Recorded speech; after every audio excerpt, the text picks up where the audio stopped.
Today we're going to introduce the topic of Laplace transform. So before we jump right into Laplace transform, what it is, I want you to remember what the Fourier transform was. So let's say we have a signal, which is a constant, times a decaying exponential times a step function. The step function, if you remember, was a function that had the value of 1 for all the t's between 0 to positive infinity and had the value of 0 for all the negative t's.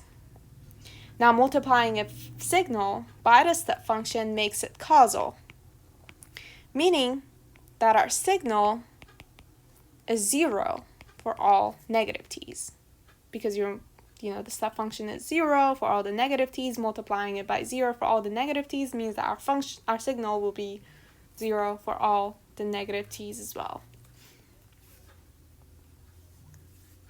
So to find the Fourier transform of x of t, the formula was we had to integrate our signal times e to the negative j 2 pi ft dt with respect to t.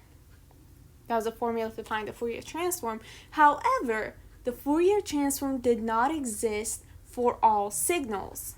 So what condition does our signal x of t need to satisfy so that the Fourier transform does in fact exist?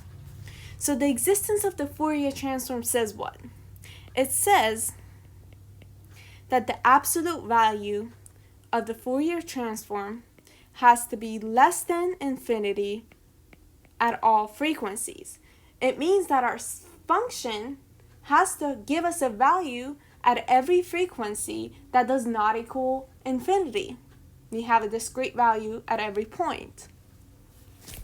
Now, using the definition of the Fourier transform, this gives us, we plug in the absolute value. Doesn't matter if you put it outside the integral or the inside. So you get x of t e to the negative j 2 pi ft. And you integrate that with respect to dt. Now, this is the same as taking the absolute value of x of t inside the integral times the absolute value of e to the j 2 pi ft with respect to t. Now, using Euler's formula, we know that e to the negative j 2 pi ft,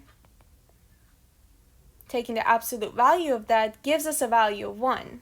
And as a matter of fact, I advise that you do this on your own to confirm as practice. And if you remember, the Euler formula was that e to the I theta equals cosine of theta plus I sine of theta, and plugging in 2 pi f would, as a matter of fact, give you 1. So this means that negative infinity to positive infinity of the absolute value of x of t times 1 with respect to t. So what this actually says, that this integral has to be less than infinity, because that's what the existence of the Fourier transform told us. So that means for the Fourier transform to exist, our signal has to be absolutely integratable. That means the value, if you integrate your signal with respect to t, it has to give you a value. It means it is absolutely integratable.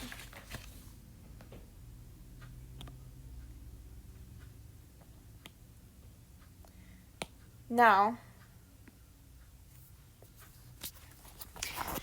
so let's look at a function that is not absolutely integratable. Let's say you have x of t equals a constant times e to the positive alpha t times a step function. And let's say alpha equals 2, positive 2. Now, why is this function not absolutely integratable? Well, it is, as a matter of fact, an expanding exponential. This is our function, which means that as you go forward in t, if you add up the little areas underneath this function, it will keep expanding, and it will never approach 0 or a real valued number. So if you integrate this function, you will not get a value. So your function is not absolutely integratable because it'll go to infinity. The area underneath this will expand and will go to infinity. Now, we want to take the Fourier transform of this because there's so many things that we can do with the Fourier transform of a signal that will help us in the algebra, in the math, and in science. So we want to take the signal and we want to take the Fourier transform of it, but we can't because it is an expanding exponential and is not absolutely integratable, which means the Fourier transform of it doesn't exist. So let's think and let's see what we can do with it. So let's say we take that signal and we decay it by an exponential, so that overall it'll be a decaying exponential.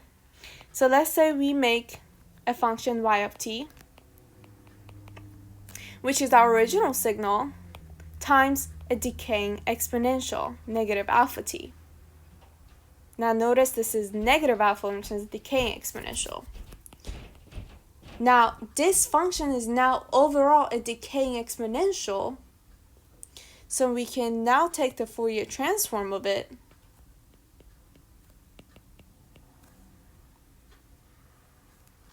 which will be our signal times e to the negative j 2 pi ft dt. Now if you're confused here, remember that let's call this actually 2 instead of alpha because I don't want it to be confusing, but as long as our alpha is greater than 2, if you remember the rules of the exponents, e to the 2 times, let's say alpha is 3, that will give us e to the negative 1, which as a matter of fact is a decaying exponential. So our alpha has to be greater than our original exponent for it to end up being a decaying exponential. Now we'll touch on that a little more as we do more example and it'll really sink in. So let's say we find the Fourier transform of it. And let's actually plug the y of t in, so you get x of t e to the negative alpha t, that was the y of t, times e to the negative j 2 pi ft dt. So let's combine the exponents of our e function. So we get x of t e to the, now I'm factoring out a negative and I'm getting alpha plus j w t dt. Now what is this alpha plus jw? Well, let's call this s, and let's say alpha is s is alpha plus jw, which is the real part of s plus the imaginary part of s, j times the imaginary part of s. So omega is the imaginary part of s, and alpha is the real part of s. Again, omega being the 2 pi of t, and the alpha being over here. And the t was factored out, the negative was factored out as well. And it'll make sense in a little bit why I'm putting it in that form. So if we define our s so that it is alpha plus j omega, we can rewrite our Fourier transform and it'll look a little prettier. We will get our x of t times e to the negative, and we know alpha plus j omega is s, so st dt. Now if you look at it, the only dependency after integrating this, it'll be s. So we can call this x of s, because you integrate with respect to t, so the only dependencies will be s. So we can call this x of s. And that is in fact the definition of Laplace transform. Now, to do a real quick recap for your memory, the Laplace transform was when you couldn't take the Fourier transform of a function because it was not absolutely integratable. So what we did, we actually multiplied our function by a decaying exponential so that the overall function was, in a matter of fact, a decaying exponential and absolutely integratable. And then we went ahead and we took the Fourier transform of our new function, and we realized that at the end we had this one dependency based off of this value called s. So we could call our function x of s because that was the only dependency left, and we can, as a matter of fact, call that Laplace transform. And in this way we can actually take the Fourier transform of any function and we can call that a Laplace transform.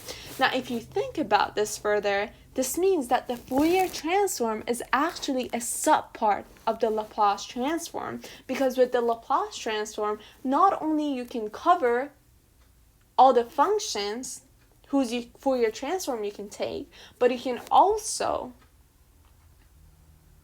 cover all the functions whose Fourier transform does not exist.